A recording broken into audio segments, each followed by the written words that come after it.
Colorado prosecutors formally charged James Holmes today with 24 counts of first-degree murder in one of the deadliest mass killings ever. There were 2 charges for each of the 12 people killed in the movie theater in Aurora, and the 24-year-old also faces 2 counts of attempted murder for each of the 58 injured.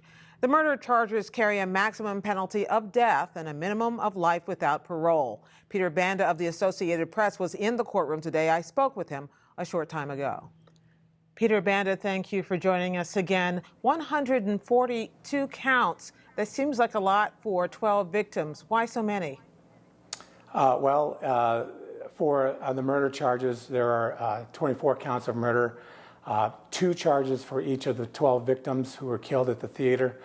They're charging them under 2 different theories. One, first-degree murder after deliberation. The second one, first-degree murder, extreme indifference. And on the other counts, there's 116 counts of attempted murder, 2 each for each of the injured victim. There were 58 people who were injured in that theater. And then there's an additional charge of possession of explosives. So it's far beyond just the murder charges. His attorneys, his defense attorneys were in court today asking for additional information. What was that about? The additional information, they want to get to the bottom of who leaked the report of a package sent to a psychiatrist at CU. This psychiatrist is described in court papers as his psychiatrist, and it also describes a notebook that reportedly contains details of the crime. The prosecutors told the judge that they will turn over the information as part of the regular discovery or the regular turning over of evidence to the defense attorneys. So that's what they were seeking. So they confirmed that that in fact exists. That's correct. The prosecutors talked about a notebook. They talked about a bomb squad opening up the package. They talked about 2 videos that exist that show this package in a mailroom. And it being opened up. So, there's definitely a notebook and there's definitely a package. And as far as we know, it never actually reached the psychiatrist that it was addressed to. That's correct. It was discovered, I believe, on Monday, and that's when they opened it, and that's when they learned that there was, in fact, a notebook. Now, as far as what's in the notebook, prosecutors in court today didn't talk about that. Peter, we have an indelible image by now of what James Holmes looked like in court last week. Right. What was it like today? Right. Basically the same thing, except his hair was different. You see the curly hair, kind of poofy in the pictures from last week. Today his hair was flat. It looked like he had a cap on and had taken it off and it was smashed. But other than that, his demeanor was just like people remember it from the video that was aired last week. Throughout the hearing, he was, didn't show much emotion.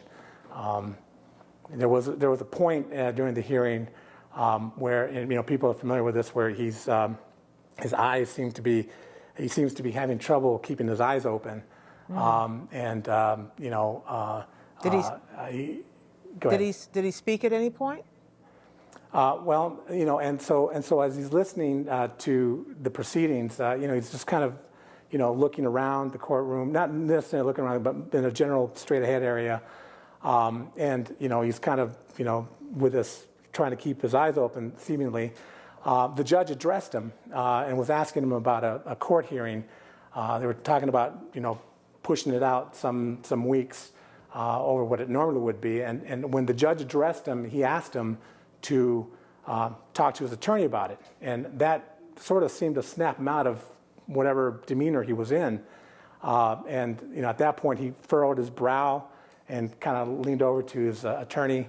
The attorney, was talking. He was shaking his head. He mouthed, seemingly, to me, it looked like he mouthed okay. And then the judge then asked him, is it okay, to extend this hearing out? And he said, yeah. I mean, he said it in a low voice. I could barely hear it. It sounded like he said, yeah. That was about it. This judge has banned electronics and cameras from the courtroom and imposed a gag order on the attorneys. So it's kind of important to hear it through your eyes. Who else was in the courtroom today? Last week we saw victims in the courtroom. Was it the same way today? That's correct. There were victims and victims' families. There was one lady who was there who had her arm bandaged, and on the opposite, her other arm had hospital bracelets on it. She also had a wound on one of her legs, and when she came out of the courtroom, I didn't notice this when I was in the courtroom, but she came out in a wheelchair. There were other people who were there. One gentleman was leaning forward and looking straight at the suspect the entire time, never took his eyes off of him. No plea was entered today, but we're expecting this to happen sometime soon? No, actually. What will happen, there will be a series of motions hearings, including one motion by the media to unseal the court record. But an arraignment where the suspect will enter a plea won't happen until his preliminary hearing, and that won't happen until November. Not until November. Peter Banda of the Associated Press, thanks so much for taking us inside the courtroom. Thank you. So is the alleged shooter James Holmes a typical or an atypical suspect in cases like these? For that, we turn to a researcher and a criminologist who've studied other mass shootings. James Allen Fox is professor of criminology, law, and public policy at Northeastern University. He's written widely on the topic, including in his book, Extreme Killing. And Dave Cullen is the author of Columbine, the best-selling book about 1999's deadly Littleton, Colorado high school shooting. Welcome to you both, gentlemen. Dave Cullen, I want to start with you.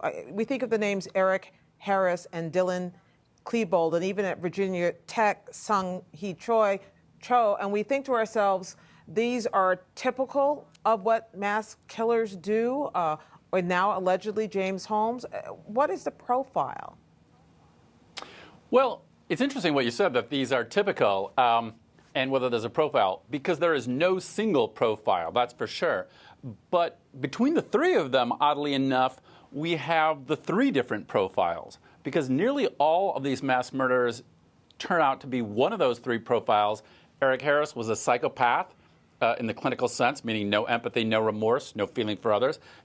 Dylan Klebold at Columbine was a deep suicidally depressed kid, and Joe was delusional, out of touch with reality, deeply mentally ill.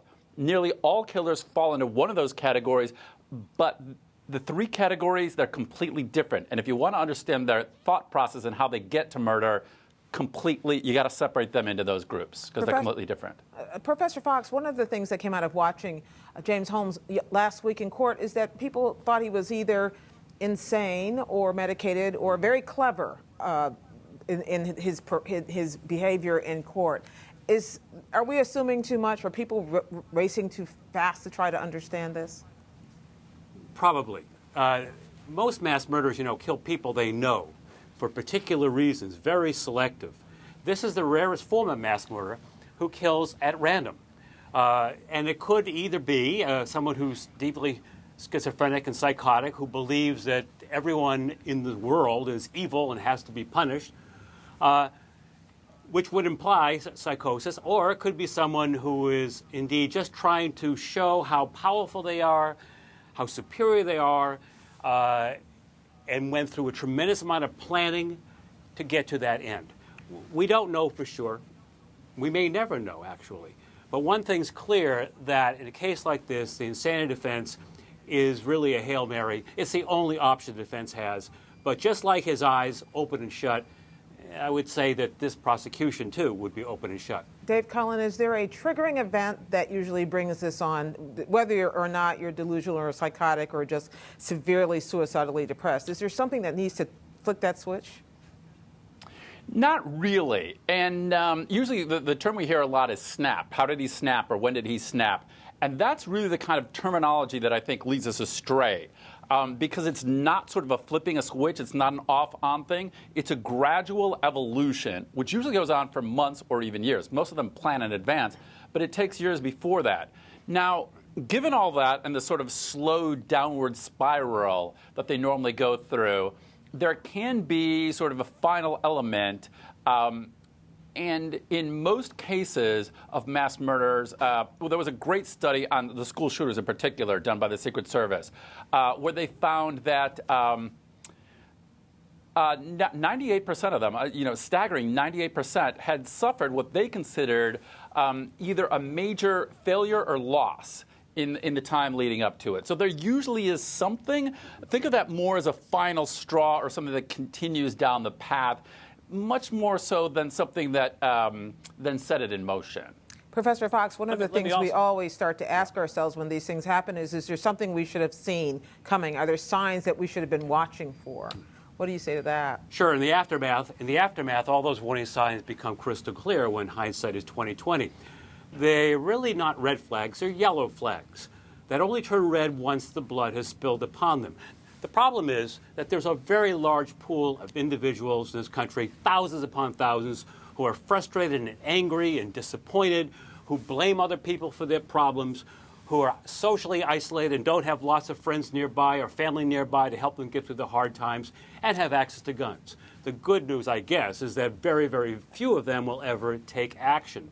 And we really have no way to predict. The characteristics are very predictable, but the identity of these perpetrators are not until after the fact. Let me add one other thing that Dave Cullen explained very well.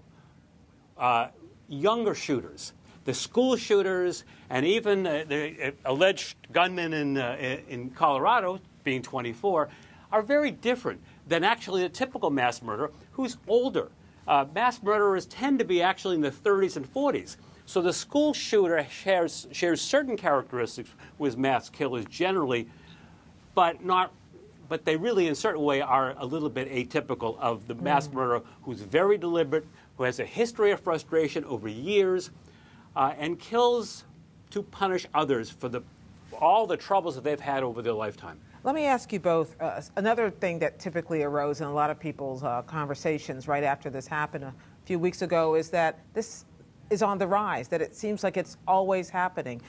And that's why I'm going to ask you both. Dave Cullen, starting with you, is this typical now? Is this unique to the United States? Is this something that we should worry about in that context? Well, it's definitely not unique to the United States. We've had horrific cases recently in Germany and Norway and several different countries.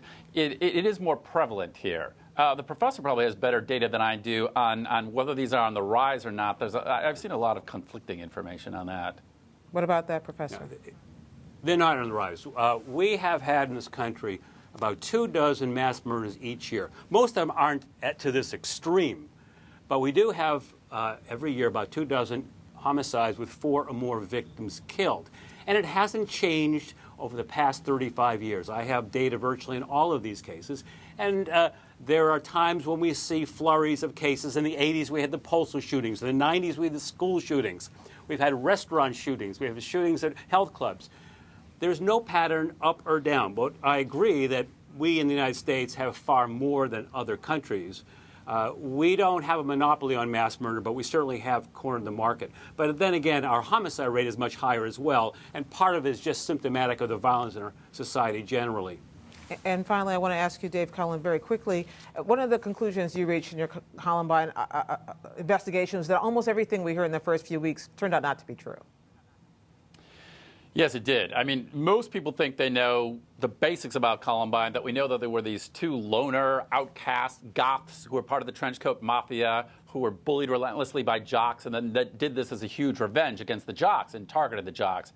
None of that is true. And that was all a mythology which began as speculation in the media by people like us during the first few days, and it very quickly crystallized into fact and was believed. And that's the danger we need to not repeat this time. We have to be very cautious of whatever we're reporting and interpreting in the next several weeks. Thank you both very much. On our website, you can find a link to a photo gallery of images related to the shootings captured by the Denver Post, as well as our own coverage archive.